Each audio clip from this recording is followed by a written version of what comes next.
Welcome to Week 4, Module 2, Creating a Culture of Achievement. This week we'll continue our discussion about our responsibilities of creating a school culture which increases the likelihood that teaching and learning is ever present for every stakeholder. To prepare for this week, you have already read Fisher, Fry, and Puppy in Chapter 4, and as I suggested last week, you continue to read and finish Costello, Watchell, and Watchell.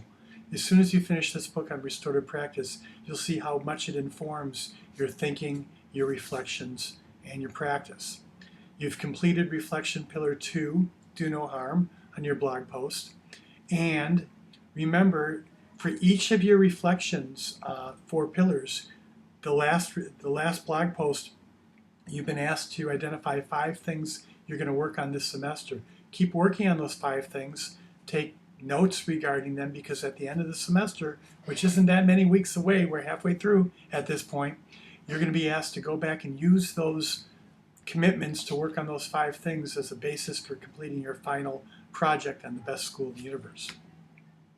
You've thought about purposely creating a culture in your school, and you're thinking about discipline as being restorative practice, not just or solely a punitive practice. And the purpose of this week is to start looking at how our language creates and facilitates personal pride, purpose, power, and aspirations. The power of our language. We've called that choice words. And finally, to propose building a safe and learning culture based on your current and future sphere of influence. Just like we've done for the last 2 pillars, how will our discussion of choice words help you think about ways under your current sphere of influence and your future sphere of influence that you'll create a culture where learning is ever present and achievement is expanded as you expand your sphere of influence. Choice words is a discussion about the power of words. The power of words everyone and every stakeholder uses. Obviously, we can affect and impact the words other people choose to use, but the only words we really have control of is our own. And this quote, this means the world. Words can inspire, words can destroy. Choose your words wisely. Our words are part of a larger discussion that's in both the chapter and in the book on choice words about mindsets. There's 2 ways of looking at mindsets. There's a whole body of research about mindsets, whether mindsets are fixed or whether mindsets are growth mindsets. Fixed mindsets, intelligent talent is fixed at birth, and in growth mindsets, intelligence and talent, aspirations can go up or down based on our experiences, sometimes based on the words we use. Many people presume that their talents, their intelligence, their fate is fixed. Sometimes we reinforce that by our actions. Sometimes it's reinforced by the experiences they had inside and outside of school. Our job as educators is to help every child, every student, every adult and staff member realize that our growth mindset is open to new opportunities, to new growth, to new possibilities, to new development. And the more we create a growth mindset in ourselves and our students, the more we see new possibilities and new opportunities. And the more we are prepared to seize those opportunities to accomplish things we may never have imagined or thought was possible. Growth mindsets allow us to dream and then to develop plans to those dreams. In fact, growth mindsets allow us to start with the end in mind and then think about things we can do next to get there. How language affects learning. We talk in the chapter on choice words that choice words have to do with how a student sees themselves, their identity, their agency, whether they see themselves as a failure or as a poet. And the words we use encourage that. The words we use challenge perhaps the fixed mindset they have about their own labels, their own identity, and their own agency, and opening them up to new possibilities and new opportunities, opening them up to the very beliefs each of you have put in the beginning of your platforms. So you're asked to choose your words wisely. You're asked to talk with your colleagues and peers about the words they use. You're asked to think about the words we use and how it impacts our learners and students. So here's the question. How do the words, your words, affect your students? I'm going to suggest it has something to do with what you say or don't say, your sarcasm?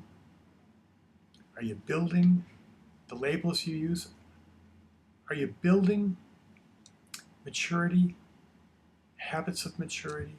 Are you building agency, identity, and locus of control? Or are you destroying them? Do we use words like failure, foolish, idiot? You can't do that. Why would you try? That's beyond you. You're a poet. You're a scientist. This is very special. You should be so proud of yourself. Are we building aspirations? Are we helping kids and students discover what they might be, who they might be? Are we helping them find their passion and really turn them on? Are we helping them express that? Are we recognizing that when they express it in such a way that they can build that aspiration into their identity and into their agency? Are the words we're using encouraging, creating, teaching self-discipline, or are we controlling it all? You know, agency and identity and locus are building a habit of maturity because we're helping each student learn that they can be proactive. They can choose the person they want to be. They can choose their actions. Building aspirations is helping students begin to start with the end in mind, to think about where they want to go, what their dreams are, what their plans for the future are, what they have to accomplish in this class, in this year, in their lifetime. It's opening themselves up to thinking about the future in ways that they may never have thought about it before, or didn't feel comfortable, or didn't have permission to, didn't know it was possible. Creating growth instead of fixed mindsets. And are we supporting and building the self-discipline that allows students to understand that if they have those aspirations and dreams, what's the next best thing they can do to be successful? In other words, part of choice words, part of building agency, identity, and locus of control, and aspirations and self-discipline is helping a student go from being dependent to becoming more independent, to start relying on themselves for more things, to start understanding that they control a significant portion of their life, and it's time to start doing it responsibly. In other words, how we build use our choice words to build this agency, this identity, this aspiration, to help students move from a maturity level where they're dependent on others, they blame others, to one where they're confident and self-reliant, should attach directly back to your beliefs. What did you write in that platform?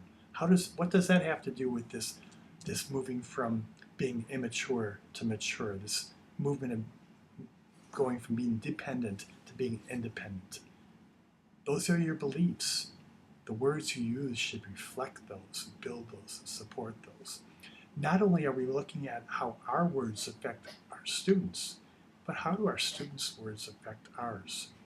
Like the plants in my garden, my goals and plans need daily tending. How do we listen? How do we foster aspirations? What responsibility do we have as an educational system, as a school, as an individual educator, to foster the aspirations that students have as they begin expressing them, as they begin using choice words? How do those things relate to your beliefs? So for next week, your choice words reflection pillar 3 blog post will have a set of prompts associated with it, just like the last two. The first one is, what role does school play in building students' agency and identity? What role does school play in helping students understand who they are and creating their aspirations? Number 2, how aware are you and your colleagues of the impact our choice words are having on developing students' agency, identity, aspirations? Can you give examples? Prompt 3, what would you do, if anything, to make using choice words a more conscious and accountable school-wide practice if you were the school leader? What role does consciously thinking about the words we use or don't use impact the culture of achievement in your school? 4, what could you do, if anything, to make the use of choice words a more conscious and accountable personal practice, as well as one embraced by others? In other words, What are you going to do to make choice words part of your conscious mindset? What are you going to do to make sure the words you use are creating growth mindsets rather than reinforcing fixed ones? And finally, like every one of the previous culture building pillar posts, what 5 things are you willing to do this semester to choose your words more wisely? Those will be listed on Blackboard, and I hope you have a good time digging deeply into thinking about the words you use and how those words can create aspirations, and identity, and agencies in every one of your students. As a leader, how do the words you use build agency, identity, and aspirations among the people that work with you and for you? For next week, you're going to post blog 3 on Pillar 3 choice words. You're going to read Fisher, Fry, and Pumpian chapter 5, and keep reading Costello, Watchell, and Watchell. And think about the 5 things you've written for blog post 1, 2, and now 3, and how you're working on those in your daily practice. Have a great week. See you soon.